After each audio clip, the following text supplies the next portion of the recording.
कि इस टाइम पे हम लोग यूनिट 5 को डिस्कस कर रहे हैं। और यूनिट 5 के अंतर्गत कल हम लोगों ने annual school plan and preparation of time table के बारे में सीखा था, और साथ साथ organisation of special school and inclusive school क्या होता है इसके बारे में भी डिस्कस किया था कि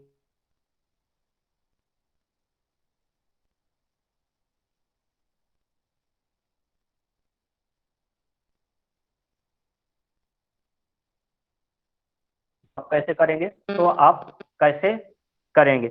दोनों में जो मेन डिफरेंस होता है स्पेशल और इंक्लूसिव स्कूल में, तो मेन डिफरेंस भी हमने बताया था कि स्पेशल स्कूल में हम लोग स्कूल में चेंजमेंट नहीं करते हैं, बल्कि स्पेशल स्कूल के अंतर्गत जो भी स्टूडेंट आते हैं तो उन स्टूडेंट्स में चेंजमेंट किया जाता है, बदलाव किया जाता है वातावरण के अकॉर्डिंग। जैसा हमारा स्कूल का इंफ्रास्ट्रक्चर है और जिस तरह से स्कूल को हमने बना रखा है, तैयार कर रखा है, तो कहीं ना कहीं स्कूल के अनुसार बच्चों में बदलाव किया जाता है। ये मेन कॉन्सेप्ट हमने स्पेशल स्कूल का बताया था। और इंक्लूसिव स्कूल में जो होता है, तो यहाँ पे हम स्टूडेंट पे चेंजमेंट नहीं करते हैं, बल्कि स्टूडेंट के नीड के अकॉर्डिंग कहीं ना कहीं हम लोग अपने सिस्टम में चेंजमेंट करते हैं, सिस्टम में बदलाव करते हैं, ताकि अगर हमारे सिस्टम के अंतर्गत, सिस्टम का आशय यहाँ पे स्कूल से है, कि अगर कोई भी चिल्ड्रन विद स्पेशल नीड, विशेष आवश्यकता वाला बच्चा हमारे विद्यालय पे आ रहा है, तो किस तरह से वह बच्चा भी सभी सामान्य बच्चों के साथ समायोजित हो सके, साथ में पढ़ सके, आगे बढ़ सके। इसके लिए कहीं ना कहीं हमें अपने सिस्टम में बदलाव की जरूरत होती है। यानी जैसे उन बच्चों की नीड होती है, उस नीड के अकॉर्डिंग कहीं ना कहीं हम लोग अपने सिस्टम में बदलाव कर देते हैं, ताकि एक विशेष आवश्यकता वाला बच्चा भी सामान्य बच्चों के साथ पढ़ सके।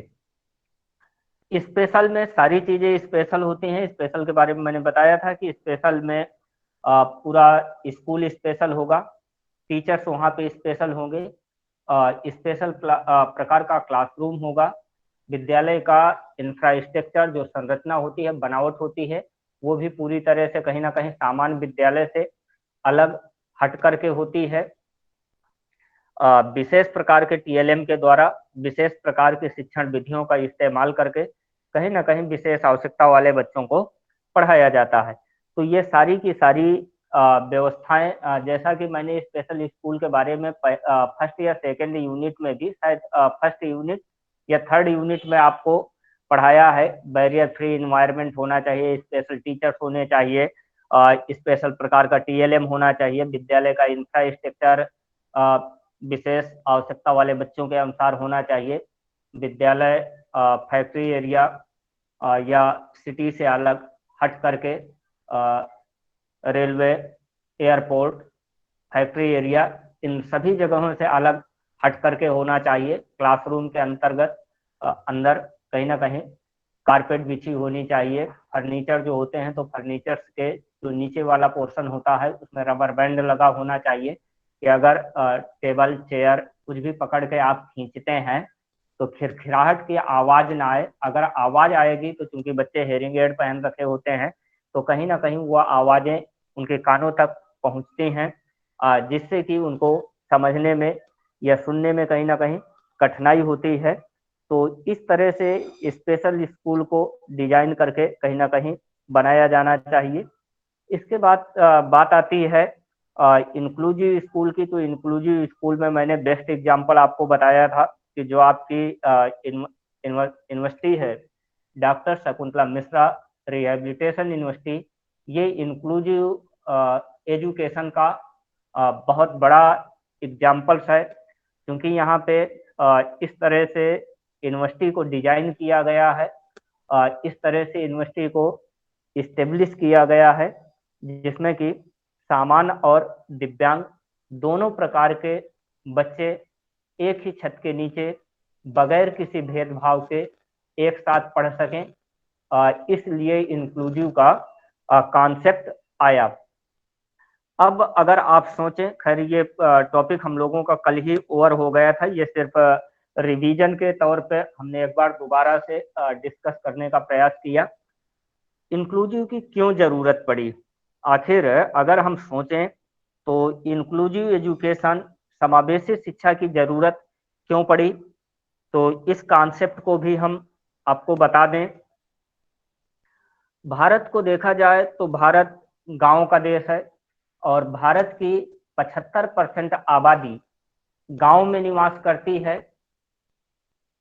अगर आबादी जहां जहां भी निवास करेगी तो दिव्यांगता ऐसा कुछ नहीं है कि वो शहरों में ही हो या गांव में ही हो या समतल भागों में हो या मैदानी भागों में हो, जिस जगह भी पॉपुलेशन होगी दिव्यांगता वहां वहां देखने को मिलेगी।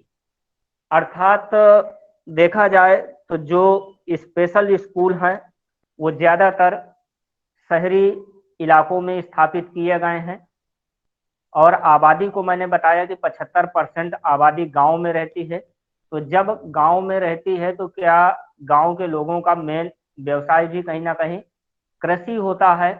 अब कृषि कार्य करने वाले पेरेंट्स को, माता पिता को शहर में अपने बच्चों को बार बार लाने में, ले जाने में कहीं ना कहीं एक्स्ट्रा खर्च का वर्णन आता है।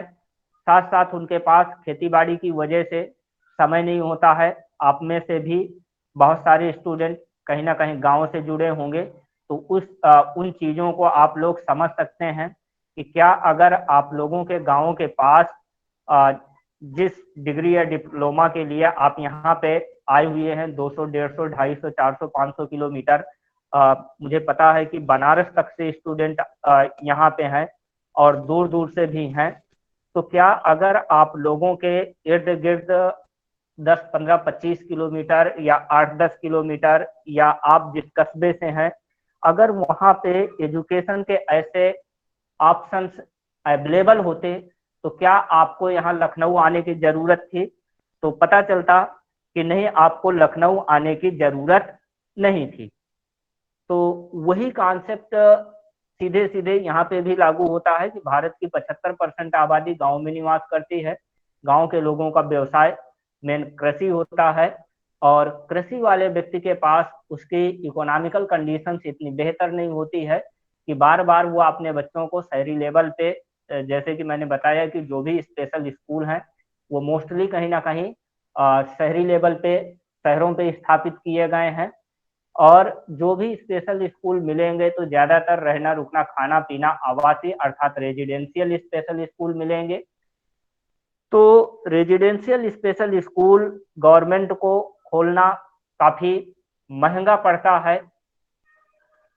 जब स्पेशल स्कूल गवर्नमेंट को खोलना काफी महंगा पड़ता है तो इस दृष्टि से देखा जाए तो कहीं ना कहीं इंक्लूसिव एजुकेशन का कॉन्सेप्ट आया, समावेशी शिक्षा का कॉन्सेप्ट आया और समावेशी शिक्षा को लाया गया जिससे कि बच्चा अपने गांव, घर, परिवार, पड़ोस के साथ रह करके कहीं ना कहीं स्थानीय जगह पे एजुकेशन ग्रहण कर सके। तो साथ साथ गवर्नमेंट को भी एक्स्ट्रा जो इकोनॉमिकल तौर पे देखा जाए जो वर्डन पड़ रहा है, अलग से विद्यालय बनाना पड़ रहा है, अलग से फैकल्टी रखना पड़ रहा है, बच्चों के रहने रुकने खाने पीने के लिए पैसा देना पड़ रहा है, तो ये सारी चीजें गवर्नमेंट की भी कम होंगी। और बच्चा जब सामान्य बच्चों के साथ पढ़ेगा, एक दिव्यांग बच्चे को जब सामान्य बच्चे के साथ पढ़ाया जाएगा तो कहीं ना कहीं जो दिव्यांग बच्चों के साथ या उनके अंदर एक प्रकार की हीन भावना आती है कि नहीं हम दिव्यांग हैं, तो उनके अंदर हीन भावना नहीं आएगी। जब बगैर किसी भेदभाव के एक साथ एक ही छत के नीचे एक ही शिक्षक उनको पढ़ाएंगे तो ऐसी स्थिति में उनके अंदर हीन भावना नहीं होती है। तो इस तरह से इंक्लूसिव एजुकेशन का कॉन्सेप्ट आया। आजकल अगर देखा जाए तो मोस्टली जितने भी गवर्नमेंट स्कूल हैं वहाँ पे पहले आपको रैंप और जो रैंप के साइड में रेलिंग लगी होती है वो पहले नहीं देखने को मिलती रही है, लेकिन इधर 10 साल से चाहे वो प्राइमरी विद्यालय हो या जूनियर विद्यालय हो या इंटर कॉलेज हो, हर जगह कहीं ना कहीं विद्यालय में रैंप बनाया गया है, साथ साथ रेलिंग लगाई गई है, ताकि अगर किसी भी प्रकार का कोई डिसेबल्ड बच्चा एजुकेशन के लिए सिस्टम पे आ रहा है तो उसको एजुकेशन लेने से मना ना किया जा सके और उसको प्रवेश के लिए दाखिला दिया जाए। तो वो यही कॉन्सेप्ट है आपका, इंक्लूसिव एजुकेशन का ही कॉन्सेप्ट है, जो हर जगह कहीं ना कहीं इंफ्रास्ट्रक्चर में चेंजमेंट किया गया है, ताकि जो एक सर्व शिक्षा का कोटेशन है कि सब पढ़े सब बढ़ें, सब पढ़ें सब बढ़ें, यानी सब लोग साथ साथ पढ़ें और सब लोग पढ़ करके एजुकेशन लेकर के आगे बढ़ें, वो इसीलिए बनाया गया है और इसी तर्ज पे ही कार्य कर रहा है। तो ये आपका स्पेशल स्कूल और इंक्लूसिव स्कूल का कॉन्सेप्ट था। अब जो आज का हमारा मेन टॉपिक है, तो इस मेन टॉपिक में हम लोग आज डिस्कस करेंगे यूनिट 5 का 5.1 maintenance of school record, progress report, cumulative record, case history, continuous and comprehensive evaluation. तो चलिए देखते हैं क्या बात है। इस टाइम पे स्टूडेंट स्ट्रेंथ बहुत कम रह रही है 2672 में, यानी 25% स्टूडेंट ही क्लास कर रहे हैं। ऐसा क्या रीजन है, कौन सा ऐसा आप लोगों के पास काम चल रहा है जो सारे लोग इस टाइम पे क्लास नहीं कर रहे हैं, जबकि बीच में मैंने देखा कि स्टूडेंट्स की स्ट्रेंथ 40 से 45 42 45 समथिंग नियर अबाउट रहती रही है, जबकि इस टाइम पे बहुत कम स्ट्रेंथ रह रही है। क्या जो चीजें आपको बताई जा रही हैं, सिखाई जा रही हैं, पढ़ाई जा रही हैं, वो सही सार समझ में नहीं आ रही हैं या इंटरेस्टिंग नहीं लग रही हैं, जिसकी वजह से, या तो फिर कोई और रीजन है जिसकी वजह से आप लोग क्लास नहीं कर रहे हैं। इतनी फ्लेक्सिबिलिटी होने के बावजूद भी पता चलता है आप लोगों को क्लास के लिए टाइम नहीं मिलता है। इतने सारे वर्कों से आप लोग लगे रहते हैं या आप लोगों के पास इतने वर्क बने रहते हैं कि आपको समय नहीं मिलता है क्लास करने का। चलिए, बहुत बार जब रेगुलर मोड पे क्लास होती है तो पता चलता है आने जाने में असुविधा होती है या और दूसरे काम निकल आते हैं, उन कामों पे इंगेज हो जाते हैं। अब तो घर बैठ के आप कहीं पे भी किसी भी टाइम पे क्लास कर सकते हैं, जिस जगह भी हो। तो अब भी आप लोगों को क्लास करने में प्रॉब्लम होती है। चलिए कोई नहीं, maintenance of school record, progress report, report.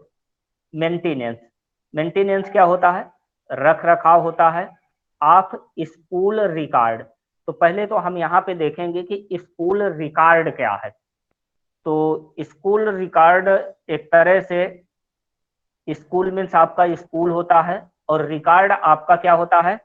अभिलेख होता है। क्या होता है? अभिलेख होता है। यानी स्कूल में बहुत सारे अभिलेख देखने को मिलते हैं। अभिलेखों में जैसे स्कूल के अंतर्गत जो भी क्रियाकलाप संपादित किए जाते हैं, उन क्रियाकलापों के लिए बहुत सारे रिकॉर्ड्स तैयार किए जाते हैं। पता चले अभी आपने जिस स्कूल से हाई स्कूल किया है, आपकी टीसी खो जाती है, जिसको हम लोग ट्रांसफर सर्टिफिकेट कहते हैं, या आपका और कोई रिकॉर्ड गुम हो जाता है स्कूल से रिलेटेड।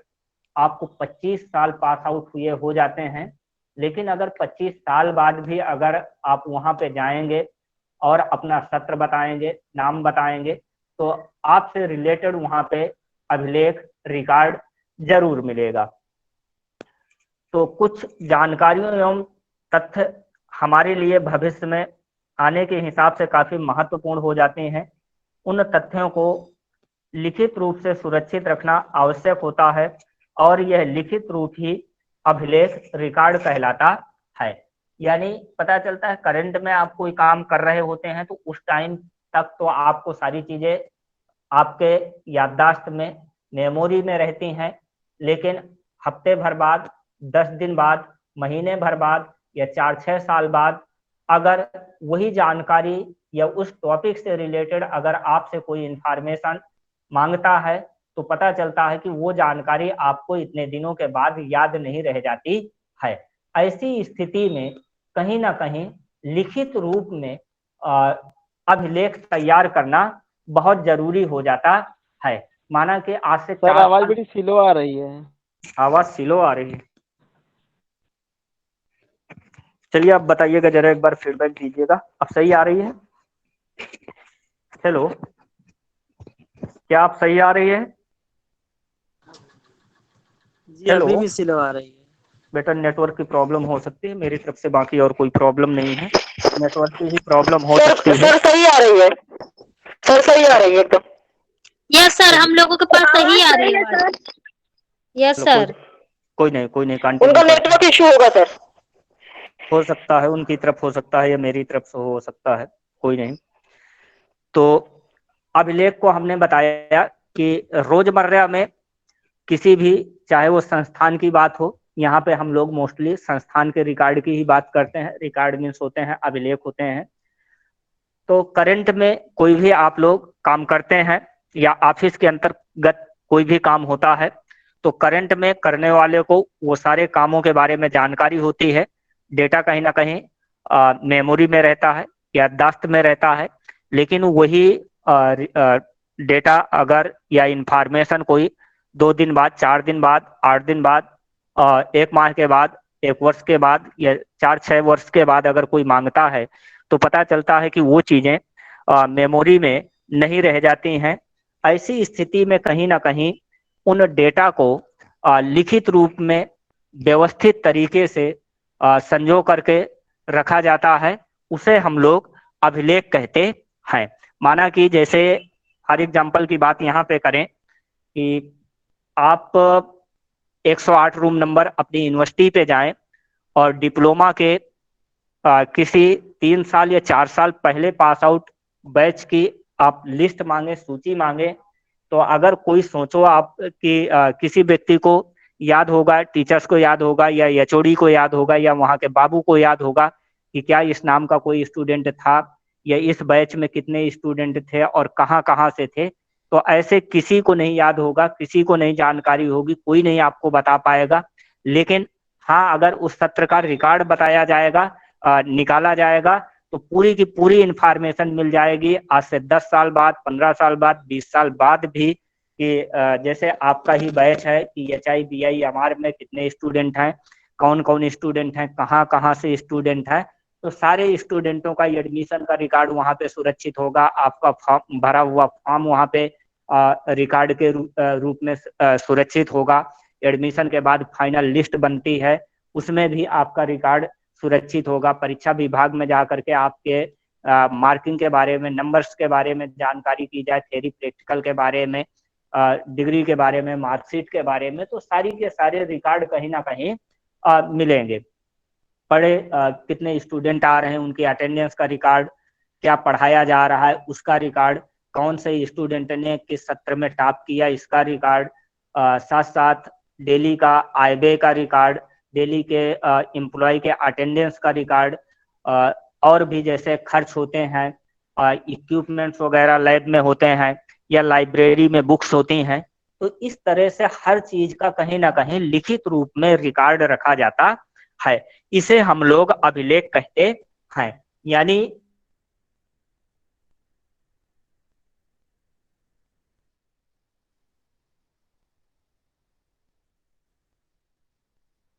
हम अभिलेख कहते हैं। स्कूल रिकॉर्ड विद्यालय संबंधी सभी सूचनाओं एवं तथ्यों को फाइलों तथा रजिस्ट्रों में सुरक्षित रखना ही विद्यालय अभिलेख कहलाता है। विद्यालय संबंधी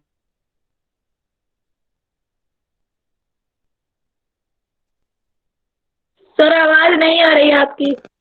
किसी भी प्रकार की सूचना हो तो किसी भी प्रकार की सूचना को जब लिखित रूप में सुरक्षित तौर पे रजिस्ट्रों में रखा जाता है या फाइलों में कंप्लीट करके रखा जाता है, तो उसे हम स्कूल रिकॉर्ड कहते हैं।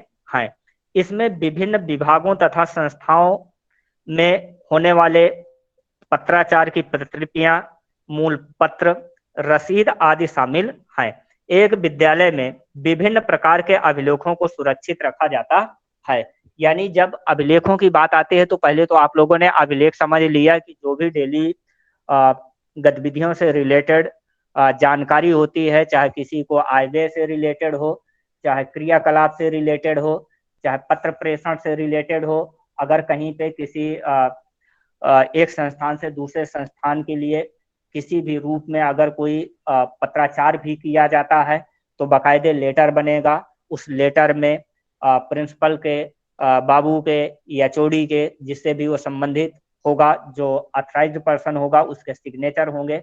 बाकायदे उसमें रेफरेंस नंबर पड़ेगा और उस रेफरेंस नंबर को जो डिस्पैच रजिस्टर होता है, जिसे हम लोग पत्र प्रेषण रजिस्टर कहते हैं, उस पत्र प्रेषण रजिस्टर में उसका क्रमांक पड़ता है। इसके बाद जब उसकी रजिस्ट्री हो जाती है, किस माध्यम से उसको भेजा गया है, बाई पोस्ट भेजा गया है, हैंड टू हैंड भेजा गया है, मेल के थ्रू भेजा गया है, या फैक्स के माध्यम से भेजा गया है, तो वो डिलीवरी का माध्यम भी उसमें लिखा जाता है। बाई पोस्ट अगर भेजा गया है तो उसकी जो रिसिप्ट मिलती है जब आप लोग रजिस्ट्री करते हैं, तो उसको भी डिस्पैच रजिस्टर में आगे लगा के रखा जाता है। तो इस तरह से ये अलग अलग रिकॉर्ड होते हैं। विद्यालय में अभिलेख के प्रकार, टाइप्स ऑफ स्कूल रिकॉर्ड। विद्यालय का उद्देश्य छात्र का संपूर्ण विकास करना है। कोई भी विद्यालय अगर होगा तो विद्यालय का हमेशा जो उद्देश्य होता है तो कहीं ना कहीं छात्रों का ओवरऑल डेवलपमेंट करना होता है। इस कार्य को प्रभावी एवं सफल बनाने के लिए छात्र से संबंधित तथा विद्यालयी प्रक्रियाओं से संबंधित विभिन्न प्रकार के अभिलेखों को सुरक्षित रखना परम आवश्यक होता है। यानी जो स्कूल का ऑब्जेक्टिव होता है, स्कूल का उद्देश्य होता है, तो स्कूल का उद्देश्य यही होता है कि बालक का सर्वांगीण विकास करना। अब बालक का सर्वांगीण विकास किस प्रकार से किया जाए, इसके लिए दिन प्रतिदिन की जो सूचनाएं होती हैं, जानकारियां होती हैं, उनको रजिस्टरों के माध्यम से, फाइलों के माध्यम से कहीं ना कहीं संचित करके, इकट्ठा करके रखा जाता है, जिन्हें हम विद्यालय अभिलेख की श्रेणी में रखते हैं। अब देखा जाए तो अभिलेख कितने प्रकार के होते हैं, तो कार्य के आधार पे अभिलेख अलग अलग प्रकार के बहुत सारे अभिलेख होते हैं, जिनमें से जैसे शैक्षणिक अभिलेख है, जिसको हम लोग एजुकेशनल रिकॉर्ड कहते हैं। वित्तीय अभिलेख, जिसे हम लोग फाइनेंशियल रिकॉर्ड कहते हैं। उपकरणीय अभिलेख, जिसे हम लोग इक्विपमेंट रिकॉर्ड कहते हैं। प्रशासनिक अभिलेख, एडमिनिस्ट्रेटिव रिकॉर्ड कहते हैं। पत्र व्यवहार अभिलेख, क्रॉसपोंडेंस रिकॉर्ड कहते हैं। संचयी अभिलेख, कम्युलेटिव रिकॉर्ड कहते हैं। सामान्य अभिलेख, जिसे हम लोग जनरल अभिलेख कहते हैं या जनरल रिकॉर्ड कहते हैं। चलिए एक एक के बारे में, ये तो अभी मेन थे, इसके बावजूद भी और भी बहुत सारे रिकॉर्ड होते हैं। तो जैसे पहला आपका है शैक्षणिक अभिलेख, एजुकेशनल रिकॉर्ड। शैक्षणिक अभिलेख में क्या होता है कि कौन सी क्लास में कितने बच्चों का एडमिशन हुआ है, तो एडमिशन का रजिस्टर अलग होगा। इसके बाद एडमिशन के रजिस्टर के बाद की बात आती है, उनकी फीस का रजिस्टर अलग होगा।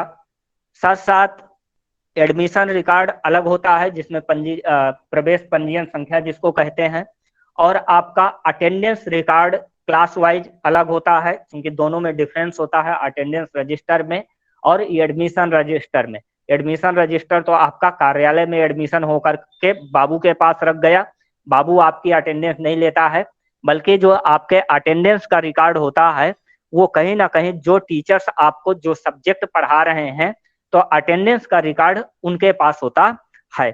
साथ साथ इसमें आपका शैक्षणिक अभिलेखों में कौन सा स्टूडेंट पास हुआ, फेल हुआ, उनकी मार्कशीट का डिटेल, ये सारी चीज कहीं ना कहीं आपके शैक्षणिक अभिलेखों के अंतर्गत आते हैं, एजुकेशनल रिकॉर्ड्स के अंतर्गत आते हैं। वित्तीय अभिलेख, जिसको हम लोग फाइनेंशियल रिकॉर्ड कहते हैं। भाई विद्यालय है तो विद्यालय में खर्चे भी होंगे, इनकम भी होती है, इनकम के बाद कहीं ना कहीं खर्च भी होते हैं। तो इनकम और खर्च के रजिस्टर को आय व्यय रजिस्टर बोलते हैं, जिसे इंग्लिश में हम लोग फाइनेंशियल रिकॉर्ड या वित्तीय अभिलेख कह सकते हैं। इनकम में ये चीज दर्शाई जाती है कि किन किन स्रोतों से कितनी कितनी इनकम कब कब किस किस रूप में इनकम हुई। जैसे विद्यालय में अलग अलग प्रकार से ये परीक्षा फीस है, ये विकास शुल्क है, ये क्रीड़ा शुल्क है, ये लाइब्रेरी के नाम पे शुल्क है, ये खेल के रूप में आपकी शुल्क है, ये लेबोरेटरी शुल्क है, ये प्लेग्राउंड का है, ये क्लासरूम का है, ये आपका शैक्षणिक ट्यूशन फीस है। ऐसे करके बहुत सारी अलग अलग प्रकार की फीस, साथ साथ संस्थानों में बहुत सारे लोग डोनेशन वगैरह भी करते हैं। कभी कभार गवर्नमेंट से भी आर्थिक मदद मिलती है, जैसे बिल्डिंग बनाने के लिए या रंगाई पुताई कराने के लिए या फर्नीचर के लिए या एड्स एंड इक्विपमेंट्स खरीदने के लिए। तो इस तरह से जो भी इनकम है, आमदनी जिसको बोलते हैं, साथ साथ व्यय, कहीं ना कहीं विद्यालय में भी आप देखते होंगे कि तो विद्यालय के अंतर्गत भी कहीं ना कहीं पूरे साल भर कुछ ना कुछ वर्क्स चलता रहता है, और उन वर्क्स में कहीं ना कहीं पैसा भी खर्च होता है। जैसे बच्चों की सैलरी में पैसा खर्च होगा, हॉस्टल में खर्च होगा, मेस में खर्चा होगा, फर्नीचर का खर्च होगा, साथ साथ आपके स्पोर्ट्स है, ट्रांसपोर्ट है, स्टेशनरी है। तो इस तरह से हर एक विभाग में कहीं ना कहीं बहुत सारे रोजमर्रा के खर्चे होते हैं। तो ये आपका वित्तीय अभिलेख के अंतर्गत आएगा, जिसमें से पूरा का पूरा इनकम और साथ साथ किस रूप में किस मद में कितना खर्च हुआ, तो डेली का लेखा जोखा रखा जाता है। और यही प्रतिदिन का मिला करके फिर महीने का आंका जाता है, महीने से डिटेल, फिर 6 मंथ का, फिर 1 ईयर्स का, पूरे साल भर का वित्तीय बजट देखा जाता है कि एक वर्ष में कितनी इनकम हुई, कितना व्यय हुआ, विद्यालय घाटे में है या फायदे में है। तो ये सारी चीजें कहीं ना कहीं वित्तीय अभिलेख, फाइनेंशियल रिकॉर्ड के अंतर्गत रखी जाती है। तो पहले नंबर पे हम लोग शैक्षणिक अभिलेखों के बारे में जाना कि शिक्षा से रिलेटेड क्या क्या अभिलेख होंगे। उनमें से सारे रजिस्टरों के बारे में आप अलग अलग करके बता सकते हैं, लिख सकते हैं। और हमने बताया है कि ये यूनिट या ये टॉपिक आपके सिलेबस में या आपके कोर्स में क्यों रखी गई है, क्योंकि पहले दूसरे तीसरे चौथी यूनिट में कहीं ना कहीं एजुकेशन के अलग अलग टाइप्स और किस किस प्रकार की शिक्षा, उन शिक्षा की व्यवस्थाएं, एक्ट, एजेंसीज, इन सारी चीजों को आपने जाना। और जानने के बाद कहीं ना कहीं लास्ट में आपको मैनेजमेंट पढ़ाया जा रहा है। किसी भी एरिया में कितनी अच्छी आप जानकारी ले लें, लेकिन उस जानकारी के साथ साथ जब तक आपके अंदर अच्छा प्रबंधन नहीं होगा, मैनेजरिकल स्किल्स अच्छी नहीं होगी, तब तक कभी भी बेहतर तरीके से आप काम नहीं कर सकते हैं। इसके लिए कहीं ना कहीं ये मैनेजमेंट की यूनिट लास्ट में आपको सिखाई जाती है, क्योंकि शुरुआत में आप असिस्टेंट्स टीचर्स के रूप में ज्वाइन करते हैं। जब भी आपकी गवर्नमेंट जॉब होगी कहीं ना कहीं पे, तो आप असिस्टेंट्स टीचर्स के रूप में आपकी ज्वाइनिंग होती है। जब आप साल 2 साल 3 साल 4 साल काम कर लेते हैं, तो कहीं ना कहीं आपके वर्क एक्सपीरियंस और एकेडमिक क्वालिफिकेशन के आधार पे टीचर से कहीं ना कहीं आपका प्रमोशन जा करके प्रिंसिपल पे होता है या हेड पे होता है। और जब आप हेड की चेयर पे बैठते हैं, तो उस टाइम पे ये पूरी की पूरी जिम्मेदारियों का निर्वहन कहीं ना कहीं एक शिक्षक को ही करना पड़ता है, चाहे वो जितने प्रकार के रजिस्टर हों, रिकॉर्ड हों, अभिलेख हों। और अगर जब व्यक्ति को या उस टीचर्स को ये सारी चीजें नहीं पता होती हैं, तो कहीं ना कहीं काम करने में बहुत सारी कठिनाइयों का सामना करना पड़ता है। इसलिए ये सारी चीजें आपके सिलेबस में डाली गई हैं, ताकि उन चीजों को आप अच्छे से समझ सकें। तीसरे नंबर का जो रिकॉर्ड हमने बताया, पहले आपको बताया एजुकेशनल रिकॉर्ड्स, दूसरा है आपका फाइनेंशियल रिकॉर्ड, और तीसरा है उपकरणीय अभिलेख, जिसको हम लोग बोलते हैं इक्विपमेंट्स रिकॉर्ड्स। इक्विपमेंट्स रिकॉर्ड्स क्या होता है? जैसे अलग अलग विभागों में अलग अलग लेबोरेटरी होती हैं, उन लेबोरेटरीज में कौन कौन से उपकरण हैं, कब परचेज किए गए हैं, तो उसका भी एक पूरा का पूरा रजिस्टर होता है। वो स्टूडेंटों को कभी नहीं पता होता है, ओनली वे सारी चीजें उनको जानकारी होती हैं जो उस लैब को देख रहा होगा, जो बाबू होगा। तो जब भी इक्विपमेंट्स परचेज किए जाते हैं, उनकी पूरी एनआईस बन करके आती है और पूरे बिल बाउचर्स के साथ उसको रजिस्टर में एंट्री किया जाता है कि उसका सीरियल नंबर क्या होगा, डेट क्या होगा, कहाँ से वो उपकरण परचेज किया गया है, उस उपकरण का नंबर क्या है, उसकी प्राइस क्या है, और साथ साथ इस तरह से उससे रिलेटेड सारी की सारी चीजें वहां पे रजिस्टर के माध्यम से रजिस्टर में कहीं ना कहीं रिकॉर्ड के रूप में संचित की जाती है। अगर कोई नुकसान होता है तो उस नुकसान को भी उसमें लिखा जाता है कि ये चीज इतने पीस आई थी, इतनी टूट गई है, इतनी खराब हो गई है, इतनी वेस्टेज हो गई है, तो उस चीज को भी रिकॉर्ड में कहीं ना कहीं नोट किया जाता है। इसी तरह से जैसे हमने लैब का आपको बताया कि उपकरणीय अभिलेख इक्विपमेंट्स रिकॉर्ड, इसी तरह लाइब्रेरी में भी जितनी भी बुक्स होंगी वो कहीं ना कहीं उनके रजिस्टर में सारी की सारी बुकें, जिसे हम एक्सेस रजिस्टर कहते हैं, आपके उसमें जब भी कोई लाइब्रेरी से बुक्स आप इशू करवाते हैं तो देखा होगा कि उसमें एक मोहर लगी होती है। जिस भी विद्यालय की, यूनिवर्सिटी की वो बुक्स होगी और उसमें एक्सेस नंबर, एक्चुअल जिस नंबर पे उस बुक को रजिस्टर में नोट किया गया होगा, उस रजिस्टर का उस बुक्स में वो नंबर भी पड़ा होता है। तो इस तरह से सारी की सारी बुक्स कहीं ना कहीं लाइब्रेरी के अंतर्गत जो एक्सेस रजिस्टर होगा उस रिकॉर्ड में वो सारी नोट होती है। तो ये आपका हो गया उपकरणीय अभिलेख। फिर इसके बाद बात आती है प्रशासनिक अभिलेख की, एडमिनिस्ट्रेटिव रिकॉर्ड। एडमिनिस्ट्रेटिव रिकॉर्ड क्या होता है, प्रशासनिक अभिलेख क्या होता है?